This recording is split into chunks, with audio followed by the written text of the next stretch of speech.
এবার হৃদয়ের গভীর থেকে মনে মনে বলুন, আল্লাহ মহান, আল্লাহ মহান, আল্লাহ মহান, সর্ববিষয়ে সর্বশক্তিমান, তিনি একক ও অদ্বিতীয়, তিনি একমাত্র উপাস্য।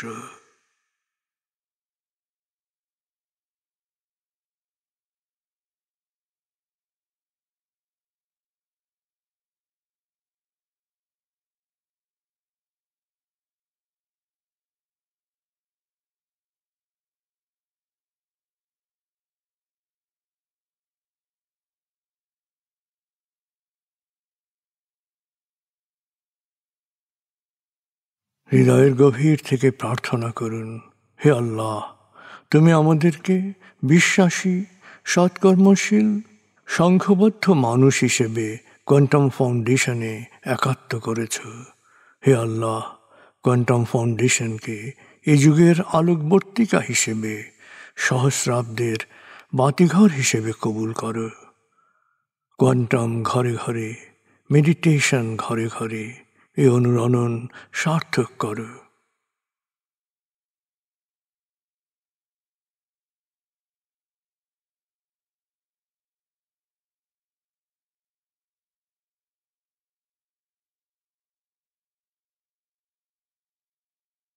হে আল্লাহ, হে দয়াময়, হে মেহেরবান, কোয়ান্টাম ফাউন্ডেশনের সকল কার্যক্রম, শিক্ষা সেবা, শুদ্ধাচার, রক্তদান, এতিমান, প্রবীণ সেবা, চিকিৎসা সেবা, খতনা, মাতৃমঙ্গল, দাফন, কোয়ান্টাম মেথড কোর্স, এই সমস্ত কার্যক্রমকে সদকায়ে জারিয়া হিসেবে কবুল করো।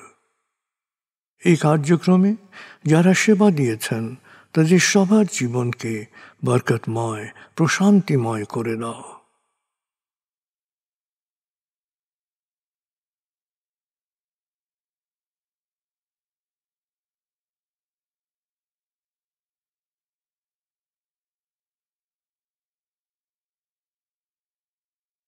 হে আল্লাহ, গত ৩০ বছর ধরে ফাউন্ডেশনের কাজগুলোকে গতিশীল রাখার জন্যে যারা নিয়মিত দান করেছেন, যারা এককালীন দান করেছেন, যারা জাকাত দিয়েছেন, যারা স্থাবর অস্থাবর সম্পত্তি দান করেছেন, তাদের সবার দানকে তুমি সৎ দান হিসেবে কবুল করো, সদকায়ে জারিয়া হিসেবে কবুল করো।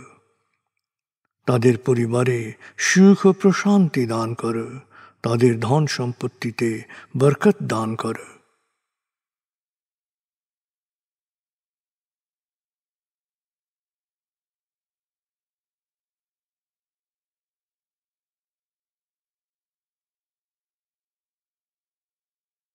এবার দেশের জন্য দোয়া করুন।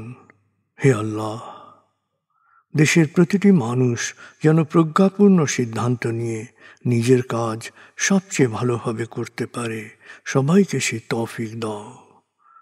হে আল্লাহ, তুমি আমাদের তোমার বিশেষ অনুগ্রহ ভাজন জাতিতে পরিণত করেছ, অফুরন্ত অনুগ্রহ সম্পদ দিয়েছ, বিশ্বকে বিভিন্ন ক্ষেত্রে নেতৃত্ব দেওয়ার মতো মেধা ও মস্তিষ্ক দিয়েছ।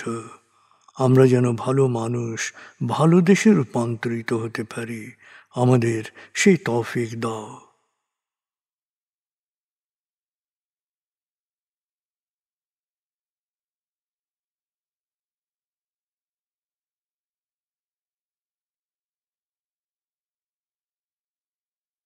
ভালো মানুষ, ভালো দেশ, স্বর্গভূমি বাংলাদেশ। ভালো মানুষ, ভালো দেশ, স্বর্গভূমি বাংলাদেশ। ভালো মানুষ, ভালো দেশ, স্বর্গভূমি বাংলাদেশ। দেশের জন্যে প্রার্থনা করুন। দেশকে যেমন দেখতে চান সেভাবে প্রার্থনা করুন।